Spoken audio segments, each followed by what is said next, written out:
ఇల్లు కట్టువారు నిషేధించిన రాయి మూలకు తలరాయి ఆయెను. నమస్కారం. ఈరోజు మనం బైబిల్లోకి లోతుగా వెళ్దాం. కొలస్సయులకు రాసిన పత్రిక మొదటి అధ్యాయం 15వ వాక్యాన్ని మనం కలిసి పరిశీలిద్దాం. ఇది యేసుక్రీస్తు ఎవరో చెప్పే ఒక అత్యంత శక్తివంతమైన వాక్యం. ఈ మాటలు ఒక్కసారి వినండి. ఆయన అదృశ్యమైన దేవుని స్వరూపము, సమస్త సృష్టిలో మొదటి పుట్టినవాడు. ఈ వాక్యం వినడానికి చాలా సింపుల్గా ఉన్నా దీనిమీద చాలా చర్చ జరిగింది. కొన్నిసార్లు దీనిని పూర్తిగా తప్పుగా కూడా అర్థం చేసుకున్నారు. అయితే ఈ మాటల వెనక అసలు అర్థమేంటి? అదృశ్య దేవుని స్వరూపము అంటే ఏంటి? మరి సమస్త సృష్టిలో మొదటి పుట్టినవాడు అనే మాట ఆయన మొదటగా పుట్టాడని చెప్తుందా, లేక దానికి వేరే ఏదైనా అర్థముందా? ఈ ప్రశ్నలకి సమాధానం వెతుకుదాం. ఈ వాక్యాన్ని మనం స్టెప్ బై స్టెప్ అర్థం చేసుకుందాం. ముందుగా దీన్ని సరిగ్గా అర్థం చేసుకోవడం ఎందుకంత అవసరమో చూద్దాం. ఆ తర్వాత దేవుని స్వరూపం, మొదటి పుట్టినవాడు అనే ఈ రెండు కీలకమైన పదబంధాలని విడదీసి చూద్దాం. ఇక ఆ తర్వాత తండ్రికి కుమారునికి ఉన్న సంబంధం గురించి ఈ వాక్యం ఏం చెబుతుందో పరిశీలించి చివరగా ఒక స్పష్టమైన ముగింపుకు వద్దాం. అవును అనిల్, ఇది చాలా ముఖ్యమైన ప్రశ్న. ఎందుకంటే ఈ ఒక్క వాక్యం సరిగ్గా అర్థం కాకపోతే దేవుని గురించి, యేసుక్రీస్తు గురించి మనకున్న నమ్మకం మొత్తం తప్పుదారి పట్టే అవకాశం ఉంది. ఇది కేవలమేదో మాటల గారడి కాదు, మన విశ్వాసానికి పునాది లాంటిది. అందుకే ప్రతి పదాన్ని బైబిల్ ఆధారంగా చాలా జాగ్రత్తగా పరిశీలించాలి. సరే, మొదటి భాగంతో మొదలుపెడదాం. ఆయన అదృశ్యమైన దేవుని స్వరూపము. చూడండి, ఈ చిన్న మాటలోనే రెండు పెద్ద విషయాలున్నాయి. మొదటిది, దేవుడు అదృశ్యుడు, అంటే కంటికి కనపడడు. రెండవది, యేసు ఆయన స్వరూపము. ఇక్కడ స్వరూపము అనే పదం చాలా కీలకం. గ్రీకులో దీన్ని ఐకాన్ అంటారు. అంటే ఒక ఖచ్చితమైన ప్రతిబింబం అన్నమాట. ఉదాహరణకు, అద్దంలో మనల్ని మనం చూసుకుంటాం కదా. అద్దంలో ఉన్నది మనం కాదు, మన ప్రతిబింబం. అది మనల్ని సూచిస్తుంది. అలాగే యేసు దేవుడు కాదు, కాని దేవుని యొక్క సంపూర్ణమైన ప్రతిబింబం. అవును, బైబిల్ ఈ విషయంలో చాలా స్పష్టంగా ఉంది. తండ్రి అయిన దేవుడు ఆత్మ, ఆయనను మనుషులు చూడలేరు. యోహాను సువార్త 1:18లో ఏముంది? ఎవ్వడునూ ఎప్పుడైనను దేవుణ్ణి చూడలేదు అని ఉంది. అలాగే తిమోతి పత్రికలో ఆయన్ని అదృశ్యుడైన దేవుడు అని పిలుస్తారు. మరి చూడలేని దేవుణ్ణి మనం ఎలా తెలుసుకోవాలి? అందుకే ఆయన తన స్వరూపాన్ని, అంటే యేసును మనకు పంపించారు. ఈ తేడాను అర్థం చేసుకోవడానికి ఆదామును యేసుతో పోల్చుచూద్దాం. ఆదికాండంలో చూస్తే ఆదాము కూడా దేవుని స్వరూపంలోనే సృష్టించబడ్డాడు. కాని అతను పాపం చేయడం వల్ల ఆ ప్రతిబింబం మసకబారిపోయింది, అసంపూర్ణంగా మారింది. కాని యేసు అలా కాదు. ఆయన దేవుని యొక్క సంపూర్ణమైన, పాపం లేని ప్రతిబింబం. దేవుని ప్రేమ, నీతి, గుణగణాలు ఎలా ఉంటాయో యేసును చూస్తే మనకర్థమవుతుంది. అసరిగ్గా యోహాను సువార్త కూడా ఇదే విషయాన్ని నొక్కి చెబుతుంది. ఎవరూ చూడలేని ఆ తండ్రిని మనకు పరిచయం చేసింది, ఆయన ఎలాంటివాడో మనకు చూపించింది ఎవరంటే ఆయన కుమారుడైన యేసే.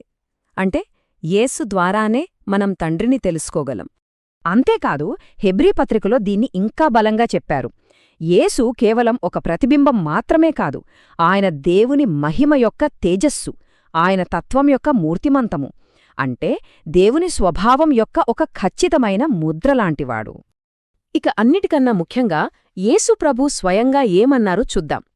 ఆయన శిష్యుడైన ఫిలిప్పు, ప్రభూ, మాకు తండ్రిని చూపించు అని అడిగినప్పుడు యేసు ఏమన్నారంటే, నన్ను చూచినవాడు తండ్రిని చూచియున్నాడు అన్నారు. దీని అర్థం నేనే తండ్రిని అని కాదు. నా మాటల్లో, నా పనుల్లో, నా ప్రేమలో మీరు తండ్రి స్వభావాన్ని పరిపూర్ణంగా చూడగలరు అని. సరే, దేవుని స్వరూపము గురించి చూశాం కదా. ఇప్పుడు రెండో భాగానికొద్దాం. ఇది కూడా చాలా కన్ఫ్యూజన్కు దారితీసే మాట. సమస్త సృష్టిలో మొదటి పుట్టినవాడు. ఇక్కడే అసలైన సందేహం మొదలవుతుంది కదా. మొదటి పుట్టినవాడు అనే మాట వినగానే యేసు కూడా సృష్టించబడ్డాడా, సృష్టిలో ఆయనే మొదటివాడా అనే ప్రశ్నలొస్తాయి. మరి దీనికి అసలు అర్థమేంటి? చాలా మంచి ప్రశ్న. బైబిల్ ప్రకారం జ్యేష్ఠుడు లేదా మొదటి పుట్టినవాడు అనే పదానికి మనమనుకునే అర్థం మాత్రమే కాదు, వేరే లోతైన అర్థం కూడా ఉంది. ఇది ఎప్పుడూ పుట్టిన సమయాన్ని బట్టి రాదు. చాలాసార్లు ఇది ఒక బిరుదులాంటిది. అంటే ఉన్నతమైన హోదా, అధికారం, ప్రాముఖ్యత మరియు వారసత్వ హక్కును సూచిస్తుంది.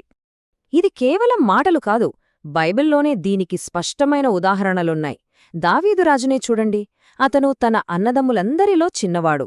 కాని కీర్తనల గంధంలో దేవుడు ఏమంటున్నాడు? నేను అతనిని నా జ్యేష్ఠకుమారునిగా నియమిస్తాను అని. అలాగే ఎఫ్రాయిము రెండోవాడు అయినా దేవుడతన్ని నా జ్యేష్ఠుడు అని పిలిచారు. దీన్ని బట్టి జ్యేష్ఠుడు అనేది పుట్టుకకు సంబంధించింది కాదు, హోదాకు సంబంధించింది అనే మనకు క్లియర్గా తెలుస్తోంది. సో అదే లాజిక్ యేసుకు అప్లై చేస్తే ఆయన ఎందుకు మొదటి పుట్టినవాడు? ఎందుకంటే ఆయన మరణాన్ని జయించి మళ్లీ చనిపోని శరీరంతో తిరిగి లేచిన మొట్టమొదటి వ్యక్తి. ఆయనే దేవుని యొక్క కొత్త సృష్టికి అధిపతి.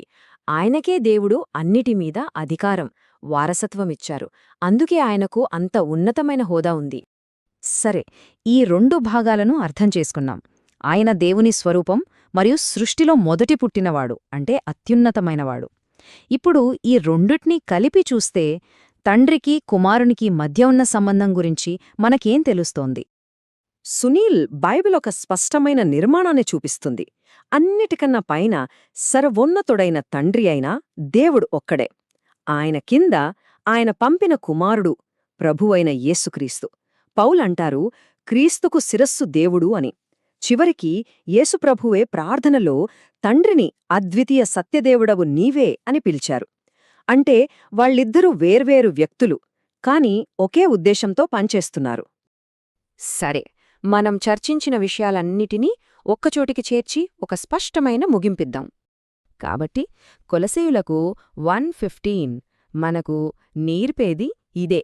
మొదటిది, తండ్రి అనిన దేవుడు అదృశ్యుడు. రెండవది, యేసుక్రీస్తు ఆ దేవుని గుణగణాలను, మహిమను మన కళ్లకు కనపడేలా చూపించిన పరిపూర్ణమైన ప్రతిబింబం. మూడవది, మొదటి పుట్టినవాడు అంటే పుట్టుక కాదు, ఆయనకున్న అత్యున్నతమైన హోదా. నాల్గవది, మరణాన్ని గెలిచి తిరిగి లేచిన మొదటి వ్యక్తి కాబట్టే ఆయనకు ఆ ప్రాముఖ్యత ఉంది.